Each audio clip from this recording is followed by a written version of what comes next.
Hello,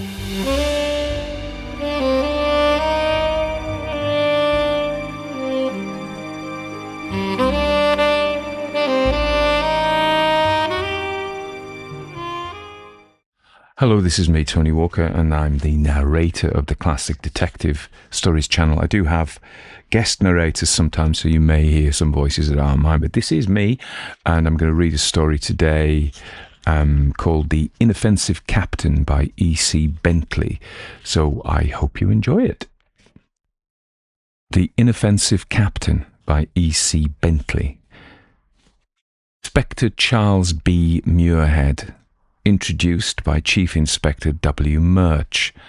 Trent was reading from a card brought to him as he sat at breakfast. "I had no idea," he remarked to his servant, "that Mr. Murch was introducing a new kind of policeman. What does he look like, Dennis?" "He might be anything, sir. A very ordinary-looking man, I should say." "Well, I suppose that's the highest compliment you could pay a plain-clothes officer, I suppose." Trent finished his coffee and stood up. "Show him into the studio, and if he should happen to arrest me, telephone to Mr. Ward that I am unfortunately detained and cannot join him this evening." "Certainly, sir." The two men who came together in Philip Trent's studio looked keenly at each other. The police officer, who didn't much approve of the mission on which he had been sent, was not reassured by what he saw. Trent was at this time, it was a few years before the unravelling of the Manderson affair came to change his life, a man not yet 30, with an air of rather irresponsible good humour and an easy, unceremonious carriage of his loose-knit figure that struck his visitor as pleasing in general, but not in keeping with great mental gifts. His features were regular, his short curling hair and moustache, and indeed his whole appearance, suggested a slight but not defiant carelessness about externals. Mr. Muirhead, knowing nothing of modern painters, thought this quite right in an artist, but he wondered what could have led such a man to interest himself in police problems. As for Inspector Muirhead, he was a lean, light-haired, upstanding man with a scanty yellow moustache, dressed in an ill-fitting dark suit, with a low collar much too large for his neck. The only noticeable things about him were an air of athletic hardness and a pair of blue eyes like swords. He looked like a Cumberland shepherd who had changed clothes with a rent collector. "I'm very glad," said Trent, "to meet any friend of Inspector Murch's. Sit down and have a cigar." "Not a smoker? So much the worse for the criminal class. You look as if your nerves were made of steel wire. Now, let me hear what it is you want of me." The hard-faced officer squared his shoulders and put his hands on his knees. "Inspector Murch thought you might be willing to help us unofficially, Mr. Trent, in a little difficulty we're in. It concerns the escape of James Rudmore from Dartmoor yesterday afternoon." "I hadn't heard of it." "It's in the papers today, the bare facts, but the details are unusual. For one thing, he's got clear away, which has happened only in a very few cases at Dartmoor. Rudmore did what others have done, made a bolt from one of the gangs doing outdoor labour, taking advantage of a mist coming on suddenly. But instead of wandering on the moor till he was taken again, as they mostly do, he got on a road some miles from the prison, where he had the luck to meet a motor car going slowly in the mist. He jumped out in front of the car, and when the chauffeur stopped it, Rudmore sprang at him and gave him a knock on the head with a stone that stunned him. The car belongs to an American gentleman and his wife, by name Van Sumeren, who were touring the country. "Gratifying for them," remarked Trent. "They will feel the English are not making strangers of them, that we are taking them to our bosom, as it were." "Mr. Van Sumeren drew a revolver," pursued the detective stolidly, "and shot twice before Rudmore closed with him. He managed to get hold of the weapon after a struggle, and so had them at his mercy. He was hurt slightly in the arm by one of the shots, Mr. Van Sumeren thinks. Rudmore made him give up his motor car and cap, and all he had in his pockets, also the lady's purse. Then he put on the coat and cap over his convict dress and drove off alone, going eastward. The others waited till the chauffeur was all right again, then made the best of their way along the road on foot. It was hours before they got to Two Bridges and told their story." "He managed it well," Trent observed, lighting a pipe. "Decision and promptitude. He ought to have been a soldier." "Ah, he was," returned Mr. Muirhead. "Had been, at least. But the point is, where is he now? We now know that he drove the car as far as Exeter, where he abandoned it outside the railway station, taking with him 2 large suitcases and a dressing bag. There can be no doubt that he came on by train to London, arriving last night. He has particular business here, as well as friends who would help him. Do you remember the Danbury pendant affair, Mr. Trent? It's nearly 2 years ago now." "I don't. Probably I wasn't in England at the time." "Then I may as well tell you the story of it and the Rudmoors. You must know it if you're to assist us. Old John Rudmoor was for many years a doctor in a very good practice in Calcutta. Had been an army doctor at first. He was a widower, a man of good family, highly educated, very clever and popular. His only son was James Rudmoor, who was a lieutenant in a Bengal cavalry regiment, very much the same sort of man as his father. There was a daughter, too, a young girl. 6 years ago, when James was 23, something happened. Something to do with old Rudmoor, it's believed. It was kept dark quite successfully, but the word went out against the Rudmoors. The old man threw up his practice, and the son sent in his papers. All 3 of them came home and settled in London. The Rudmoors had influential connections, and Jim got a soft job under the Board of Trade. His sister went to live with some relatives of her mother's. The father made his headquarters in bachelor chambers in Jermyn Street. He travelled a good deal and was interested in mining properties. He seems to have amassed a great deal of money, and it was believed he made his son a considerable allowance. Was there supposed to be anything wrong about the money? Well, that we don't know, but what happened afterwards makes it seem likely. Well, James Rudmoor went the pace considerably. He got into a gambling, dissipated set, and wasn't particular about what friends he made. He was intimate with some of the shadiest characters in sporting circles, people we'd had an eye upon more than once. He was a reckless, desperate chap with a dangerous temper when roused, and he was well on his way to being a regular wrong-un when the affair of the pendant happened. But he was very clever and amusing, and had a light-hearted way with him, a gentleman all over to look at, and hadn't lost caste, as they say." Trent nodded appreciatively. "You describe him to the life. I should like to have known him." One day there was a big garden party at Danbury House, and he was there helping with some sort of entertainment. Lady Danbury was wearing the pendant, which was a famous family jewel containing 3 remarkable diamonds and some smaller stones. It was late in the afternoon before she found that the chain it was attached to had broken and the pendant was gone. By that time, many of the guests had gone too, and James Rudmoor among them. A search was begun all over the grounds, but it hadn't gone far when one of the maids, hearing of the loss, came forward with a statement. It seemed she had been philandering with one of the men servants in a part of the grounds where she'd no business to be. The Countess had been receiving people there, but it was deserted at the time. The man's eye was caught by something on the grass, and the girl, going nearer to it, recognised the pendant. Just as she was hurrying forward to pick it up, they heard steps on the path, and thinking it might be one of the upper servants who would make trouble about her being out there, they both stepped behind a clump of shrubbery.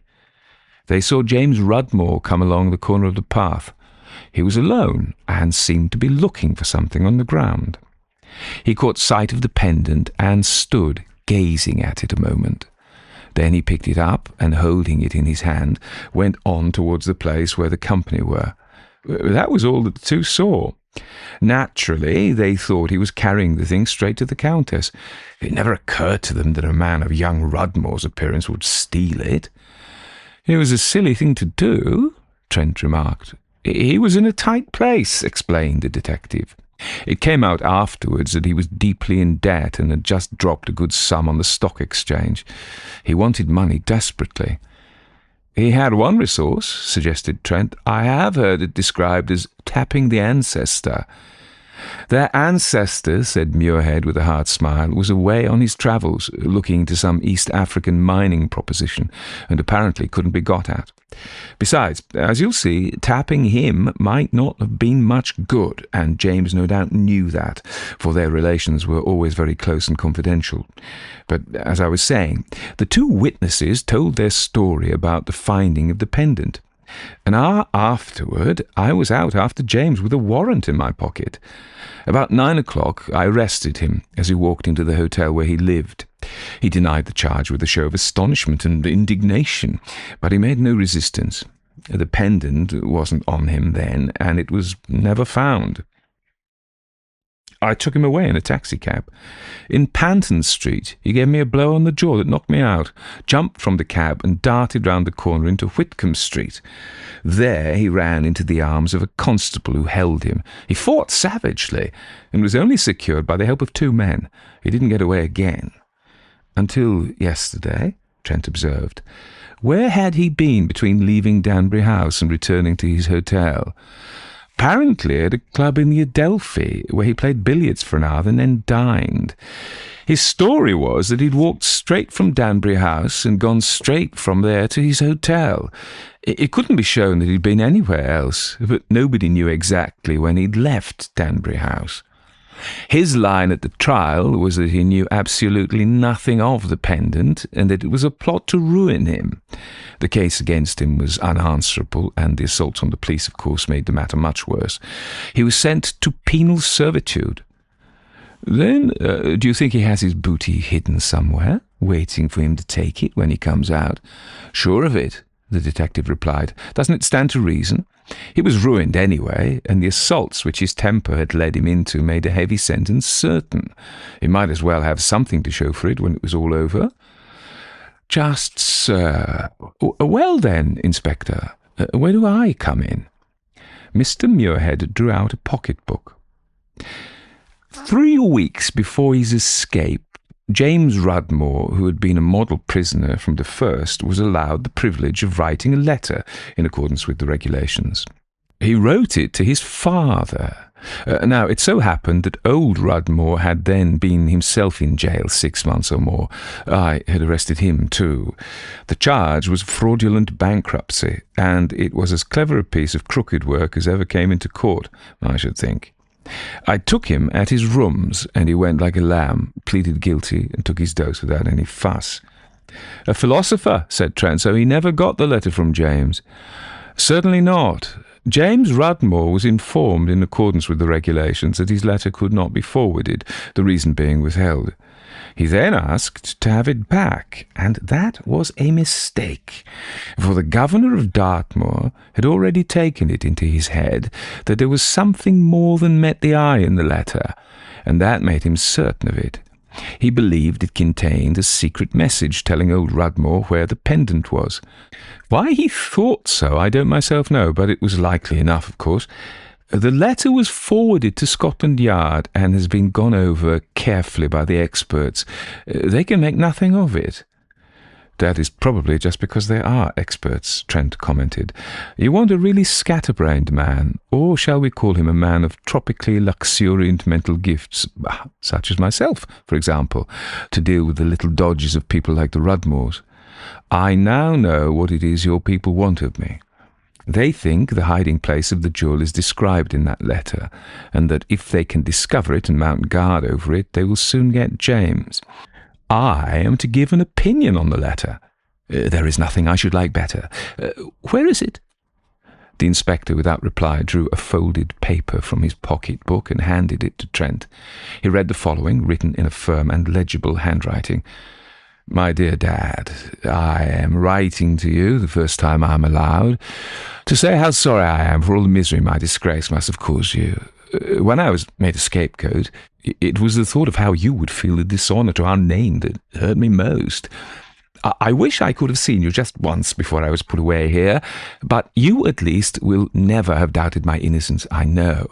It would be the end for me indeed if, when I were free again, I should find even your door closed against me. I am strong and well, in better health than I have been for years. Most of the time I have been set to what is really navvy's work in the open air, reclaiming wasteland. At first it was fearfully hard work, and I used to wish I had a hinge in my back and as many arms as the idol, whose name I forget, on your mantel-shelf. But I soon got hardened. I have not lived an out-of-door life regularly for some years, and it has made me a new man. I feel trained to a hair. I did have one bad bout of fever, though, before I got fit. I fancy the climate here is rather hard on one if one has malaria in one's system and isn't up to the mark. The country looks and smells rather like the Gelderland country round Apeldyke, where you remember I was laid up 3 years. But this was a much worse attack. I was lightheaded for days and felt like dying. Isn't it somebody in Shakespeare who talks about the wretch whose fever-weakened joints buckle under life? I felt exactly like that. I would like to tell you about the life we lead here and my opinion of the system, but all I write has to pass under the officials' eyes, and Sie würden das nicht so hingehangen lassen, as old Schraube used to say. I sent this to the old rooms in Jermyn Street, trusting it will reach you. Goodbye, your loving son, Jim. Trent read this through carefully once. Then he looked at Inspector Muirhead with a meditative eye. Well? Demanded that officer. This, said Trent, is what judges in lawsuits call a very proper letter, meaning usually a letter with a faint flavour of humbugging artificiality about it. I don't like the note of its pathos, and I think there's some hanky-panky about it somewhere. It contains one passage which must be an absolute lie, I should say. I don't know which you mean, the inspector replied, but all the statements about himself in prison are true enough. He did have a bad illness. Yes, naturally, all those are true. He knew the letter would be read by the authorities, of course. I didn't mean anything of that sort. Look here, I should like to spend some time with this in a reference library. Will you meet me outside the British Museum 1 hour from now? Right, Mr. Trent. The detective rose quickly. You'll find me waiting. There may be no time to lose. But it was the inspector who found Trent awaiting him 50 minutes later with a taxicab in attendance. Jump in, said Trent. The man knows where to go. I didn't take very long after all. I even had time to dash up into Holborn and buy this. He produced a stout screwdriver from his pocket. What on earth for? Inquired Mr. Muirhead blankly as the cab rushed westward. Where are we going? What have you made of the letter? Inquisitive, Trent murmured, shaking his finger at him gravely. His eyes were shining with suppressed elation and expectancy. What is the screwdriver for? Well, you surely would admit that it is prudent to be armed when going after a dangerous man. I got it of Lake and Company, and so I'm going to call it Excalibur. Come, Inspector. I ask you as a reasonable man, what else could one call it? Then, as to where we are going to Jermyn Street. Jermyn Street. Mr. Muirhead was staring at his companion, as at some strange animal. You think the stuff is there? I think the letter says it is, or was, hidden in old Rudmore's rooms. But I told you, Mr. Trent, old Rudmore was hundreds of miles away when the theft took place. His rooms were locked up.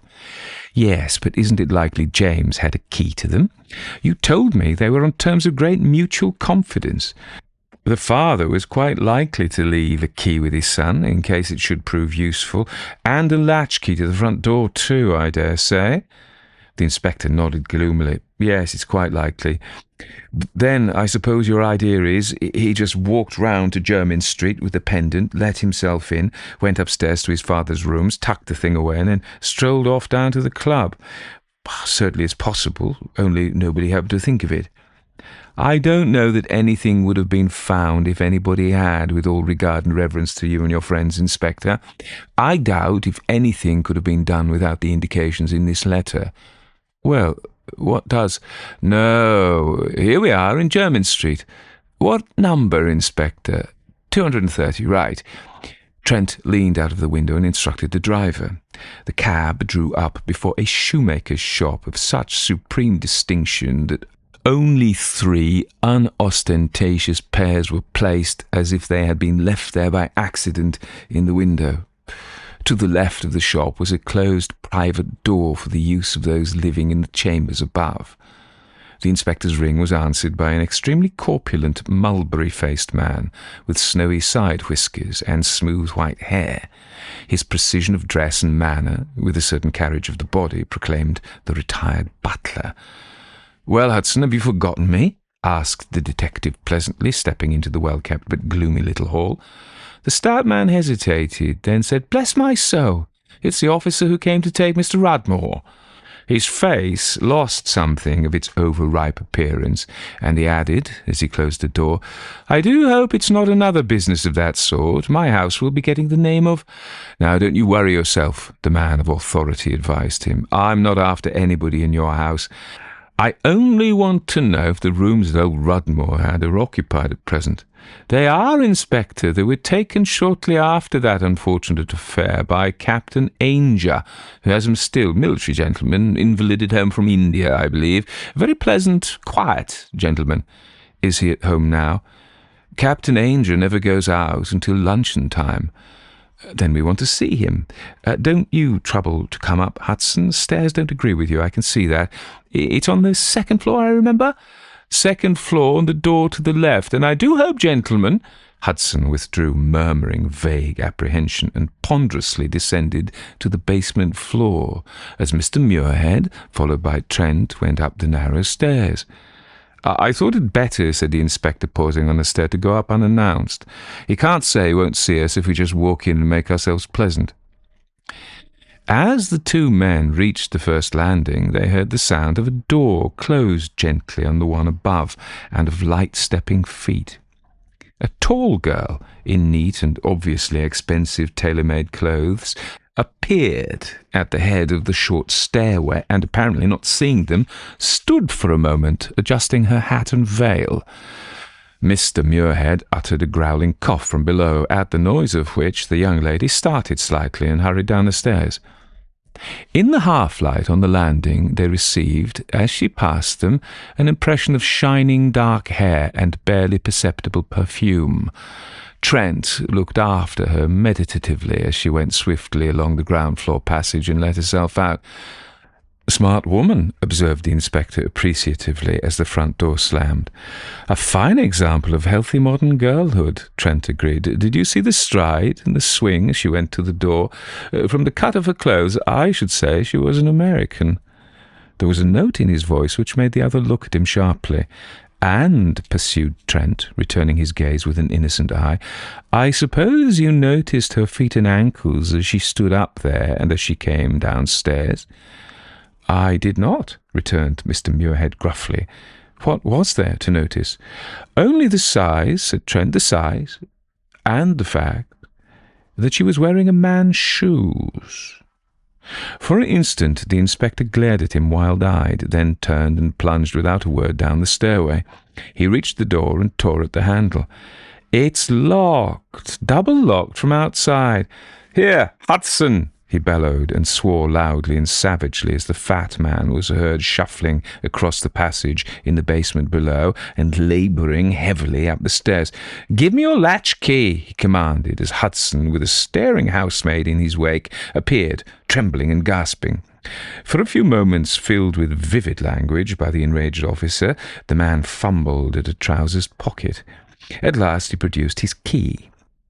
Mr. Muirhead seized it and endeavoured to thrust it into the keyhole.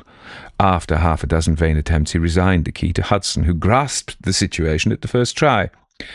"I'm afraid whoever double-locked it has left the key in on the other side," he panted.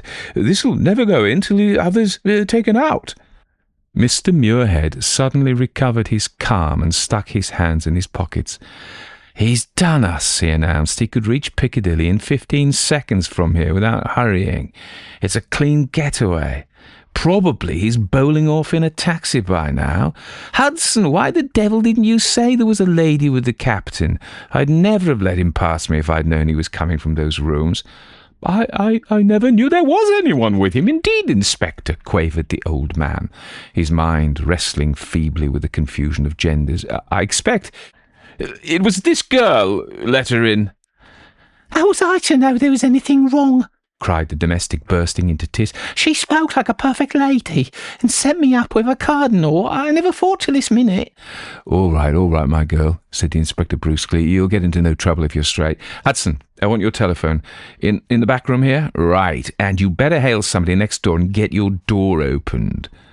The detective disappeared into the room, and Hudson shuffled down the passage to the back of the building, still in a dazed condition.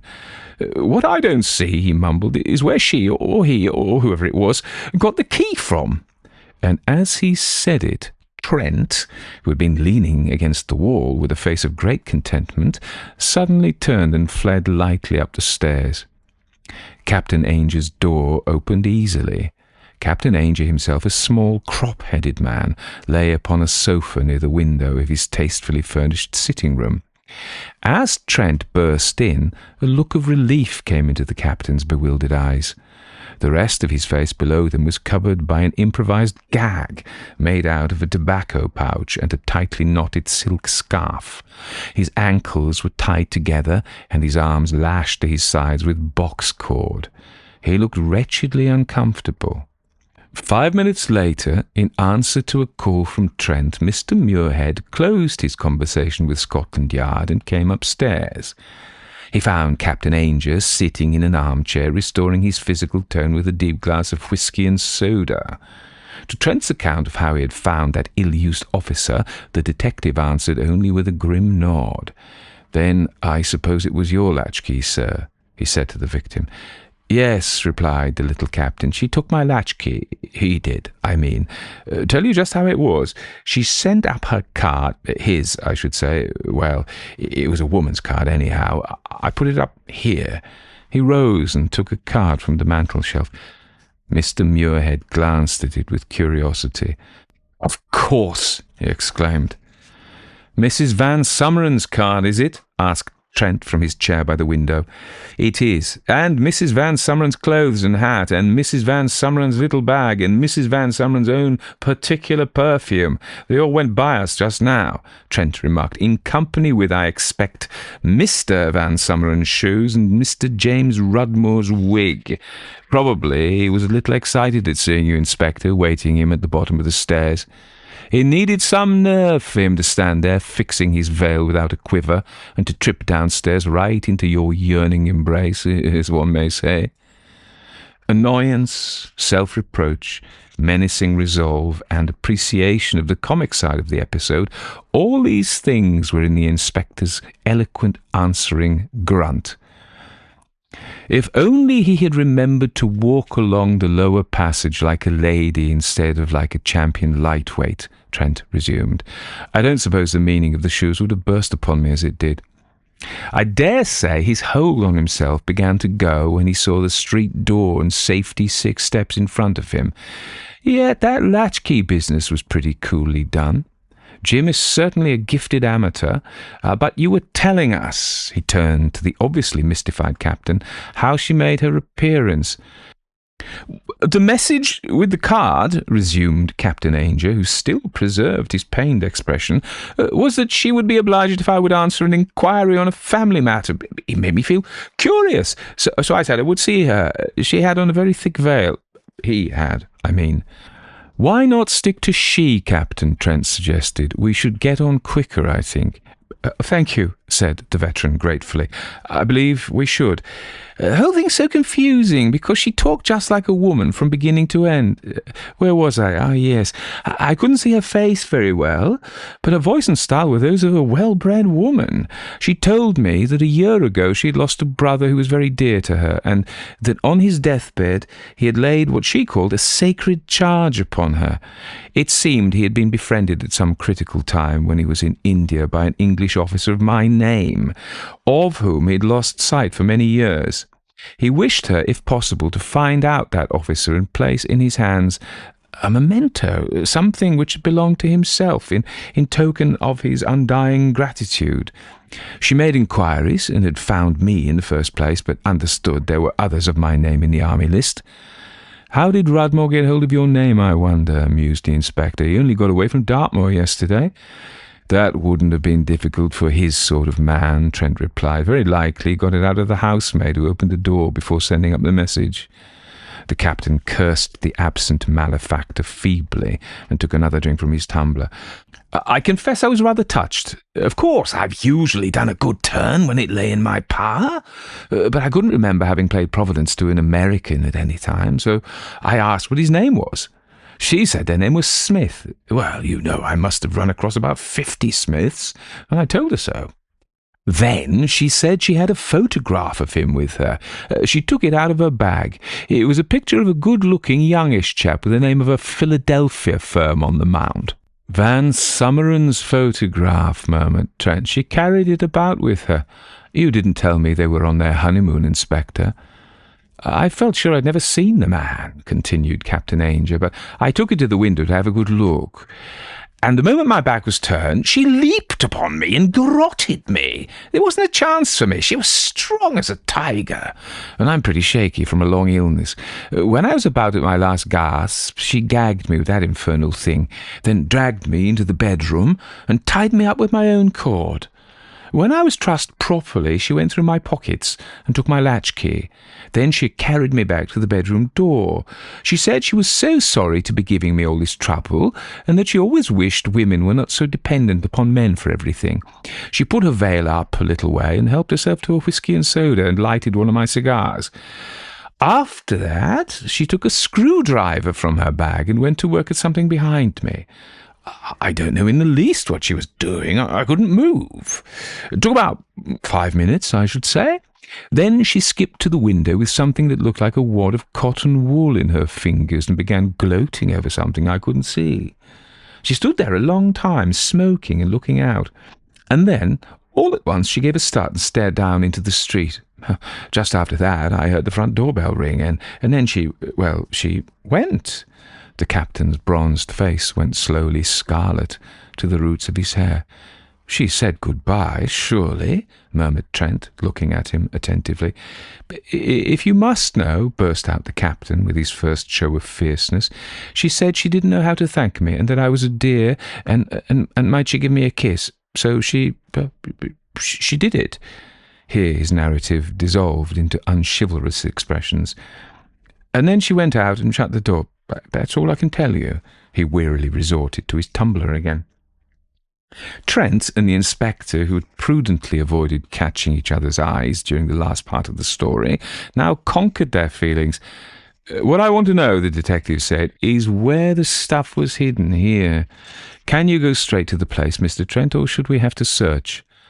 Trent took the convict's letter from his pocket.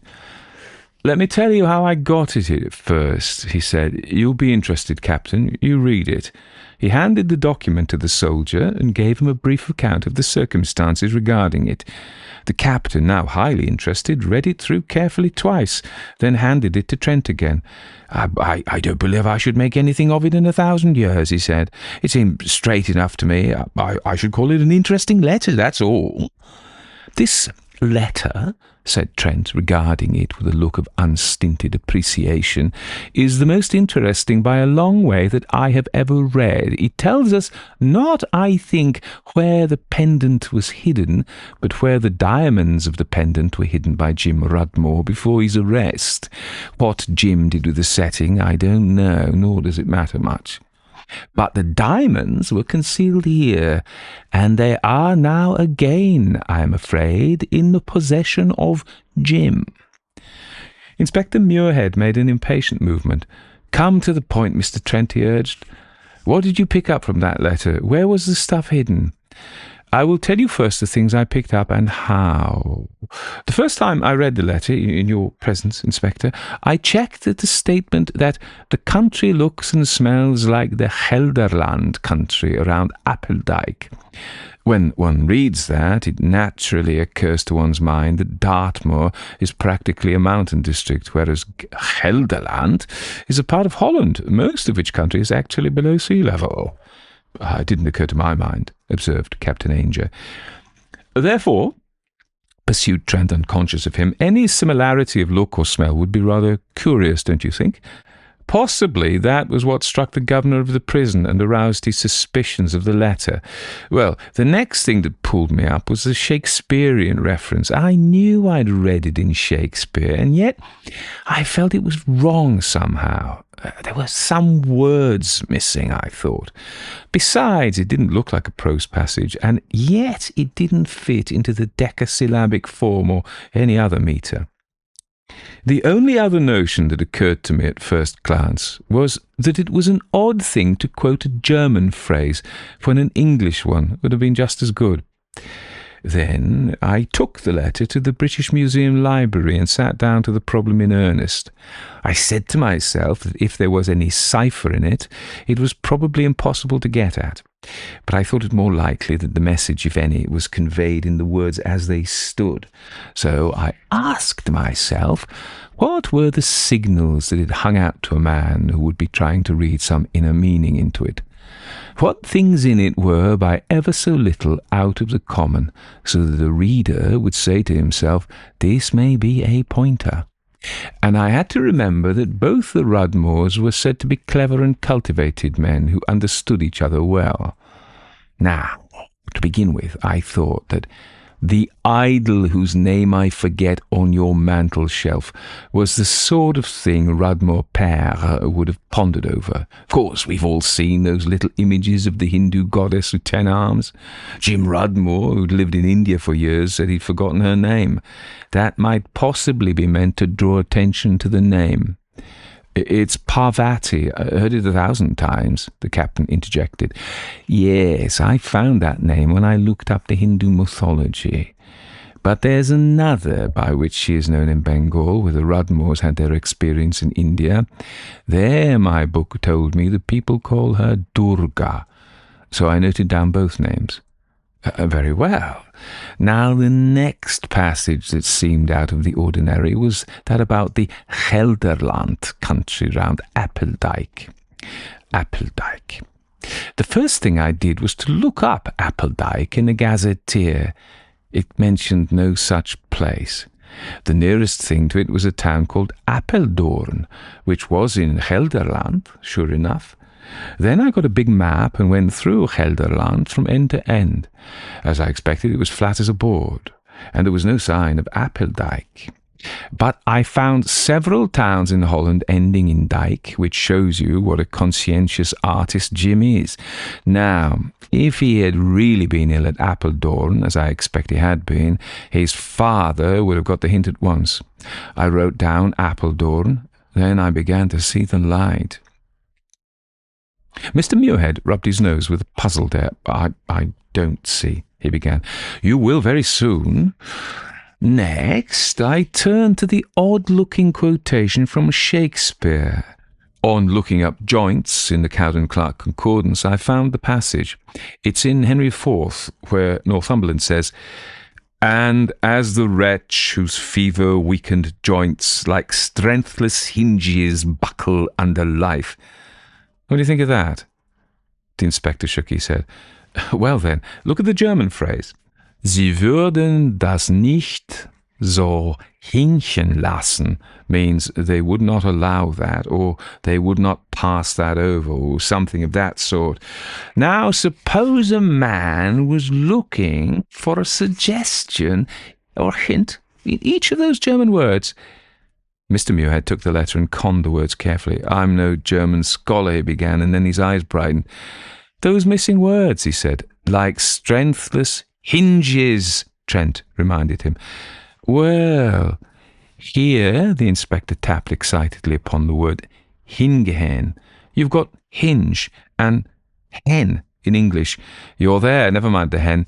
She's not there on business. Lastly, I'll tell you a thing you probably don't know. Schraube is the German word for screw.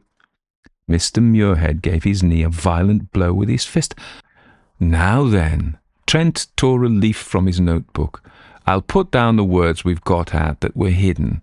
He wrote quickly and handed the paper to the inspector. Both he and Captain Ainger read the following. Durga, Durn, hinges, hinge, screw. Also, Trent added, the word door occurs twice openly in the body of the letter, and the word hinge once. That was to show old Rudmoor he was on the right track, if he succeeded in digging out those words. Good, says he to himself. The loot is hidden under a screw in a hinge on a door somewhere. Then where? He turns to the letter again and finds the only address mentioned in it is the old rooms in Jermyn Street. And there you are. Trent took his screwdriver from his pocket and went to the open door leading into the captain's bedroom. Naturally, it wouldn't be the outer door, as to get at the hinges, one would have to leave it standing open. He glanced at the hinges of the bedroom door. These screws, he pointed to those on the doorpost, half of the upper hinge, have had their paint scratched a little. In a minute or two he had removed all 3 screws. The upper door sank forward slightly on the lower hinge, and the upper one came away from its place on the doorpost. Beneath it was a little cavity roughly hollowed out in the wood. Silently the inspector probed it with a penknife. "The stones are gone, of course," he announced gloomily. "Certainly gone," Trent agreed. "Those stones were in that little piece of cotton wool the captain saw him handling." Mr. Muirhead rose to his feet. "Well, I don't think they'll go far." As he took up his hat, there was a knock at the door, and Hudson entered panting, a sharp curiosity in his eyes. "A messenger boy just brought this for you, Inspector," he wheezed, handing a small package to the detective. It was directed in a delicate sloping handwriting to Inspector C.B. Muirhead, C.I.D., care of Captain R. Ainger, 230 Jermyn Street. Hastily the inspector tore it open. It contained a small black suede glove, faintly perfumed. With this was a scrap of paper bearing these words in the same writing: "Wear this for my sake. J.R."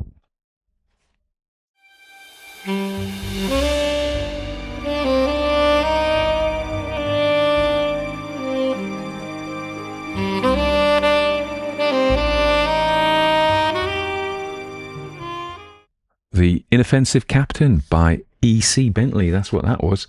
And I'm going to tell you about E.C. Bentley, and I'm going to tell you about the story and give you a minor amount of thoughts on it, because I only have a minor amount. But first of all, I wish to thank YouTube. Come on, let's take it.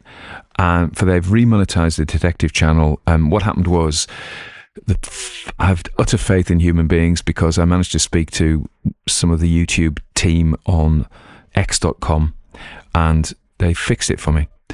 And so thank you to the YouTube team on X.com, their customer service team, or their creator team, or whatever they are. But they're really fantastic and really helpful. And as soon as humans found it, the justice was done. So thank you for that. It's been a bit of a emotional roller coaster. The Ghost channel was just remonetized 48 hours after the detective ones.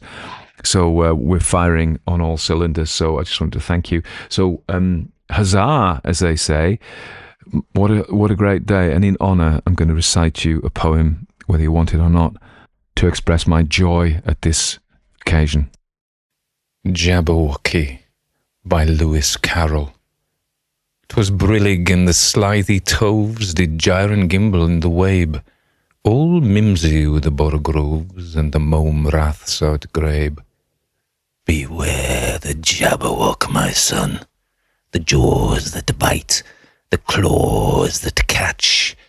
Beware the jubjub bird, and shun the frumious bandersnatch. He took his vorpal sword in hand. Long time the manxome foe he sought. So rested he by the tum-tum tray, and stood a while in thought. And as in uffish thought he stood, the Jabberwock, with eyes of flame, came whiffling through the tulgey wood, and burbled as it came. 1, 2, 1, 2, and through the vorpal blade went snicker snack.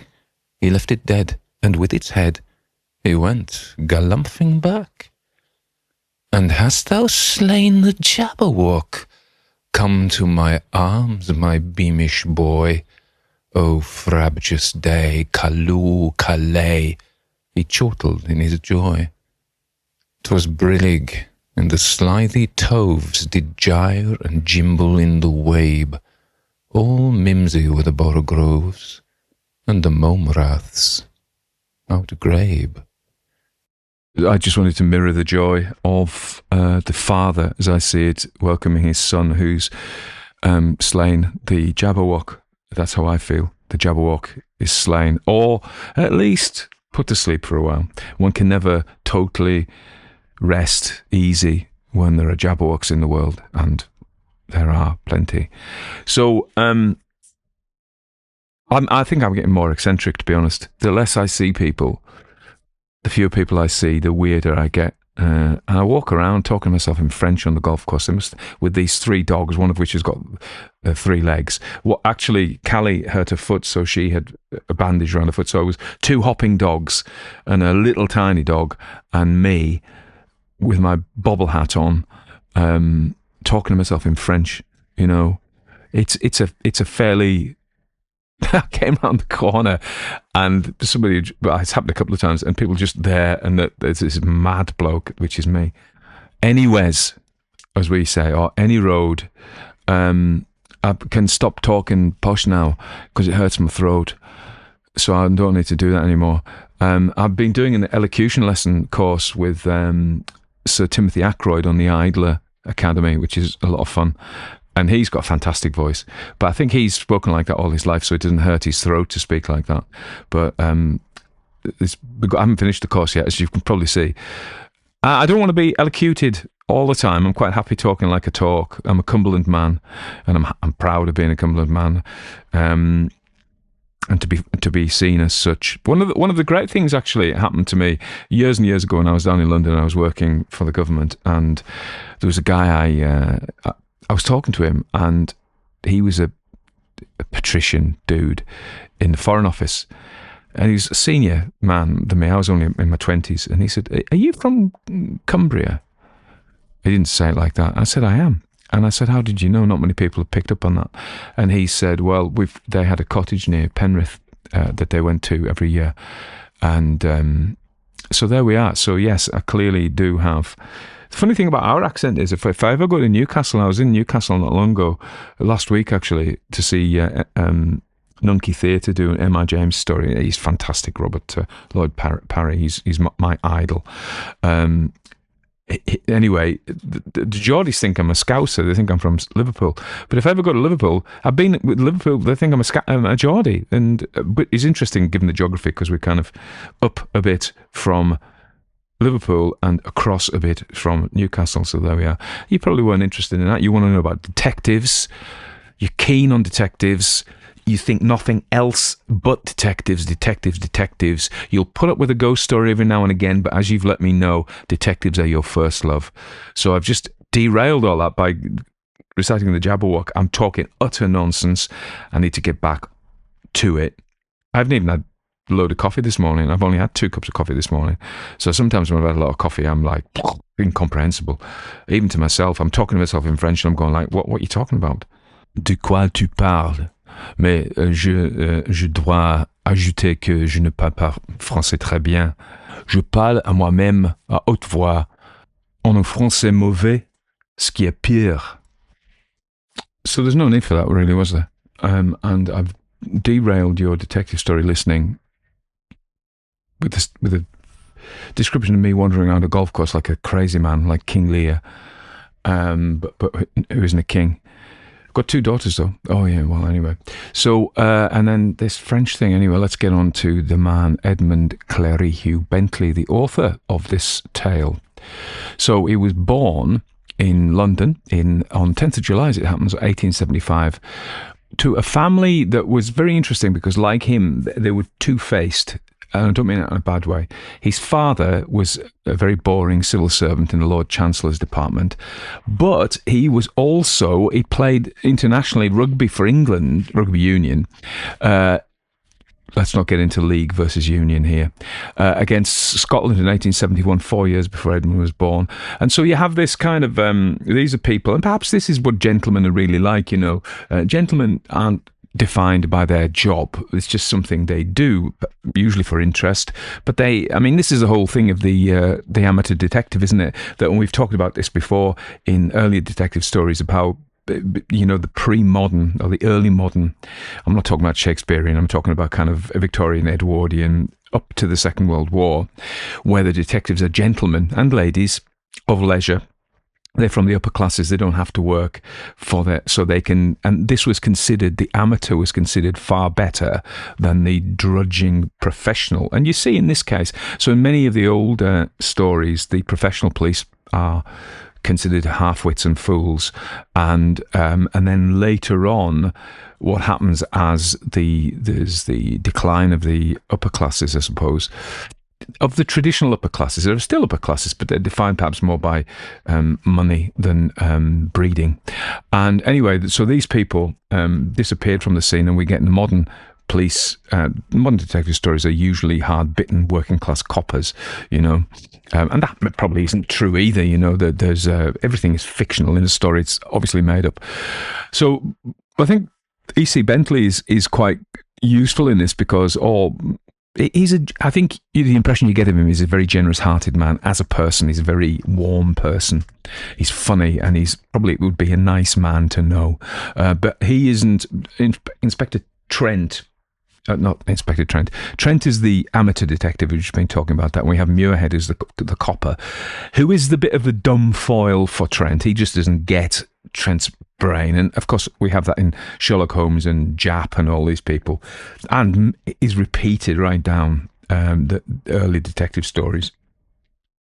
I mean, Japp's Poirot, but same idea. Lestrade, I mean, of course.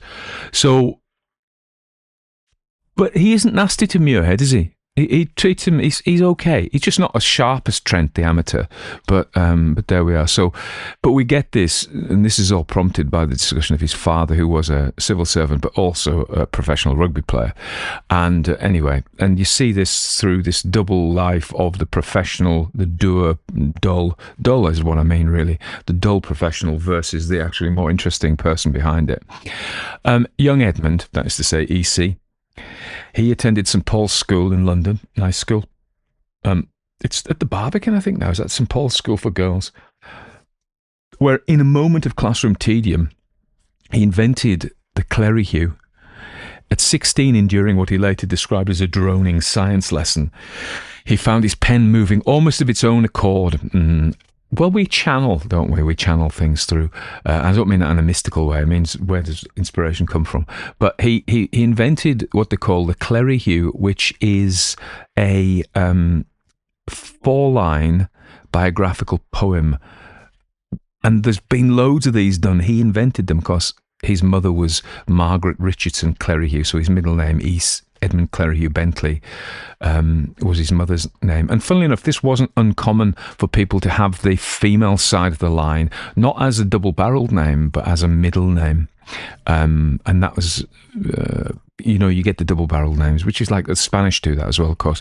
But, they would have the mother and the father's name pinned together with a little dash between them.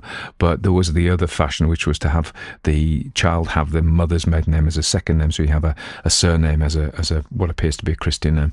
Anyway, so I'm going to read you his first one. This is the first one he wrote. Sir Humphrey Davy abominated gravy. He lived in the odium of having discovered sodium. And then he's got, in 1905, he put them all together, his schoolboy verses, and a volume called Biography for Beginners. So it's called Biography for Beginners, and it's a big list of all these people. Another one is, Sir Christopher Wren said, I'm going to dine with some men. If anyone calls, say I'm designing St. Paul's. And the fun part about that is you capture the kind of the most salient thing that they're known for in a 4-line joke verse anyway. So it's irregular in meter, absurd in content. It has to begin with the subject's name. So if you want to go and write some, you can write one about yourself, I suppose. You use the subject's name, and then you've got 3 more lines which have to rhyme. It's a AABB rhyme scheme. Is it all? Are they all AABBs? Yes, they're all AABBs. So it has to be that. But in terms of how many feet it has, whether it's iambic pentameter or whether it's syllabic, just there you go. So the other thing about happened to him at St. Paul's was he became friends with G.K. Chesterton, the author G.K. Chesterton, I can't speak, G.K. Chesterton, who became his lifelong companion, early collaborator and mutual admirer. So they filled notebooks with these clerihews competing to find the most apt or outrageous biographical verse. And Chesterton dedicated his most famous novel, The Man Who Was Thursday, to Bentley, calling him the man who showed me the supreme value of absurdity. After he'd finished at St. Paul's, he went up to Oxford, You go up to Oxford or down to Oxford? I don't know. You go up and then you're sent down, aren't you? Proceeded to Merton College, Oxford, where he read history and established himself as a formidable debater. I can see that he's pretty good with words, so I could see he'd be good at that. One source claims he served as president of the Oxford Union, though this isn't documented. He graduated in 1892 and studied law, and he was called to the bar at the Inner Temple, but he wasn't interested in the law, and he gave up on that, and then he became a journalist, in fact. And you can see why. He's a wordsmith, he's a storyteller, although you could argue that lawyers, and particularly barristers, are storytellers. So he joined the Daily News as an editorial columnist, and he became deputy editor in 1912 when he moved to the Daily Telegraph, where he served as a foreign affairs editor from 1914 to 1934 and chief literary critic from 39 to 47. So you get this idea that he probably was interested in foreign affairs, but his real love was books, the literary side of things. His prose style was described as clear, ironic, deft, with both commentary and cultural reportage. When he was 26, jumping back a bit, he married Violet Alice Mary Beaulieu, daughter of General. I'm not sure how you pronounce this. It's a French-looking name, but a lot of French names like Beauchamp get pronounced Beecham, you know. So a lot of the French names that have been inherited by the aristocracy, originally with French roots in Britain, don't pronounce them like the French do. But she was daughter of General Neil Edmonstone Beaulieu, or Boileau. The marriage produced 3 children, Neil, Betty and Nicholas Clerihew Bentley. Young Nicholas followed his father, our author, into the creative arts, becoming a noted illustrator.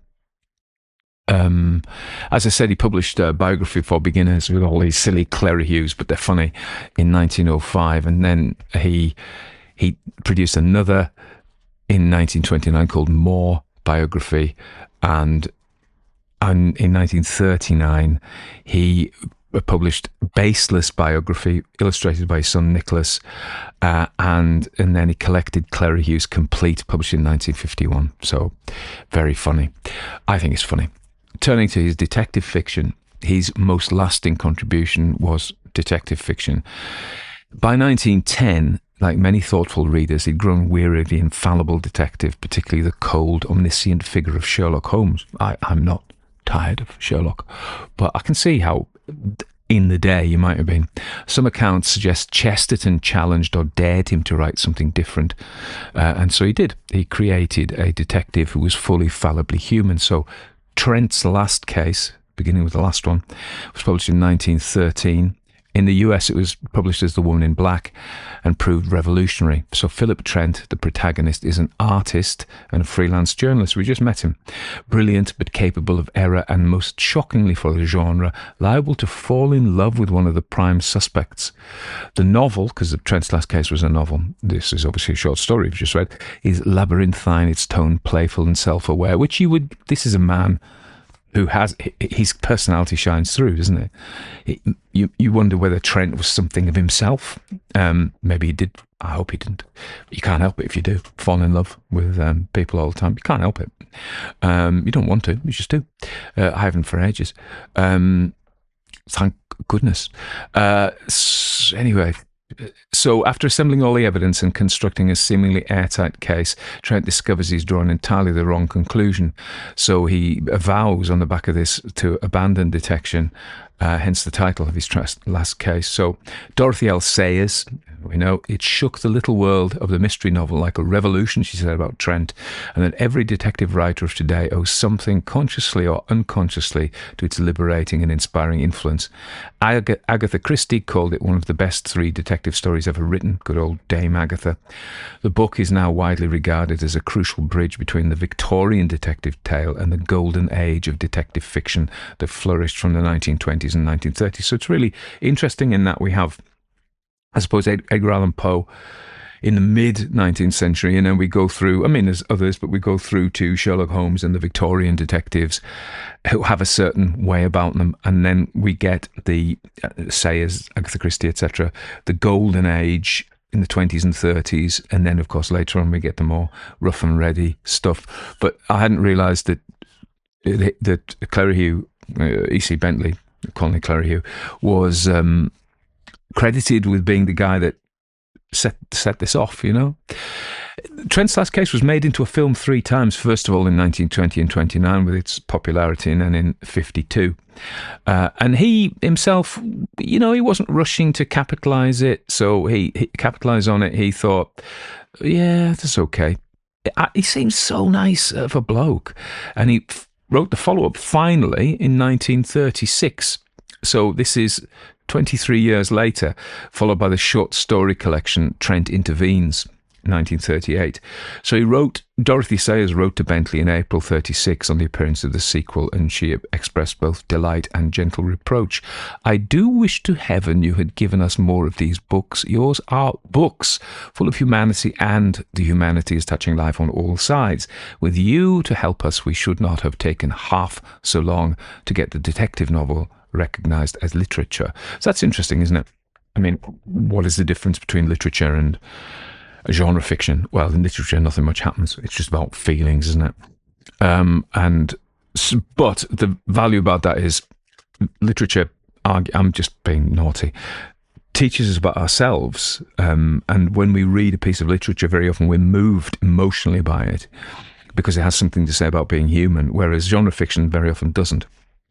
I suppose what Sayers is saying there is that Bentley had the gift of his characters not being cardboard and not being machines, but being people. I mean, to be fair to Conan Doyle, I think Sherlock Holmes is an interesting character as well.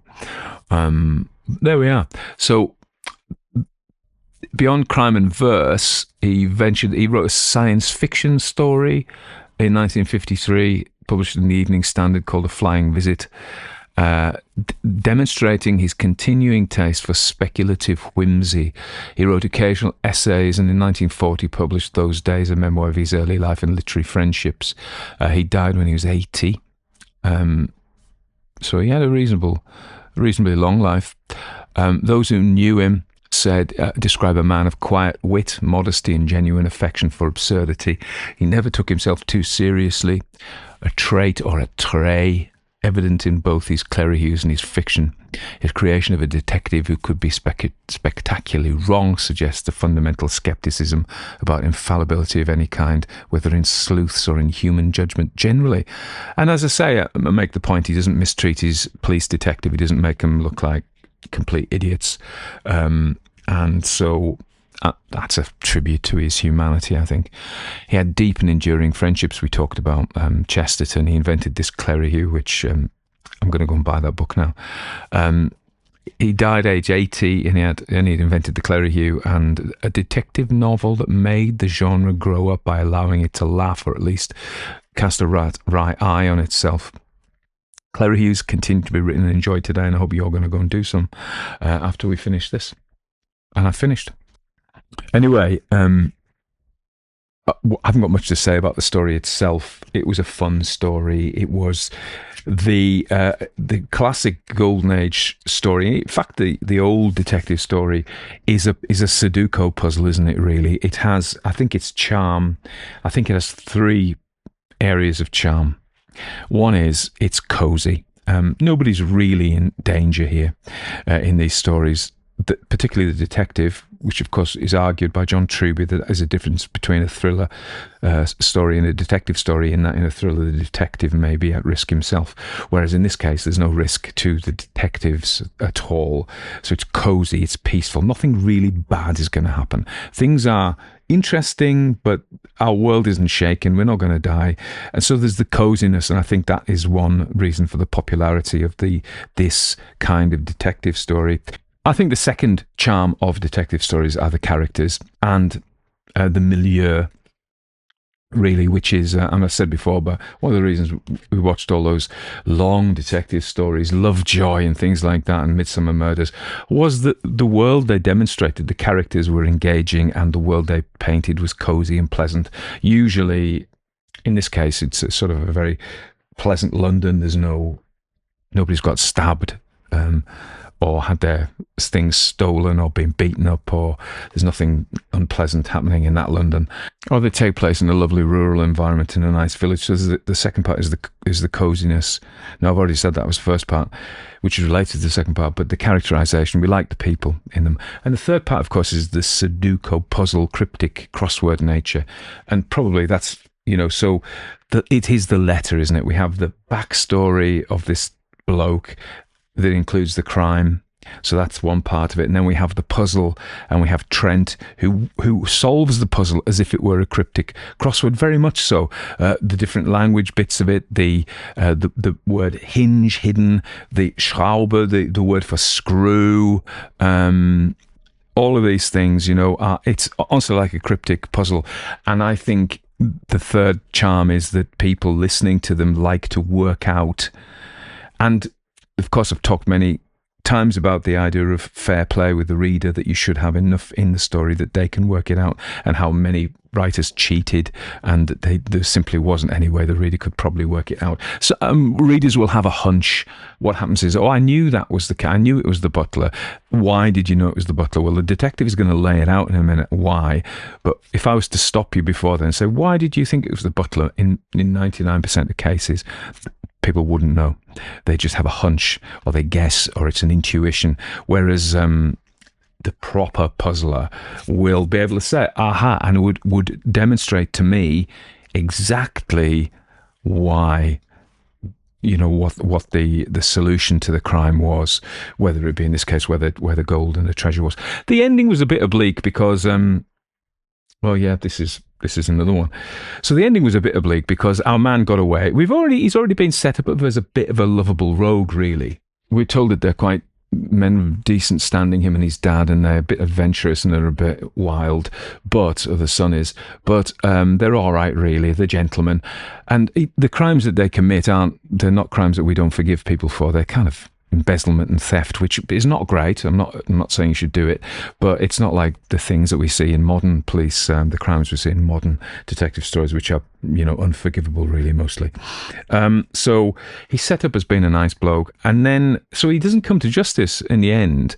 They actually don't find the jewels, and they don't. I think the implication might be that they will, but at the end, that's really weird. That the woman's glove, which is, I think honestly, if a story needed to be assessed through the lens of queer theory, this would be one of them. There's the gender ambiguity. What is that saying? He gives him a glove that is scented. Wear this in remembrance of me.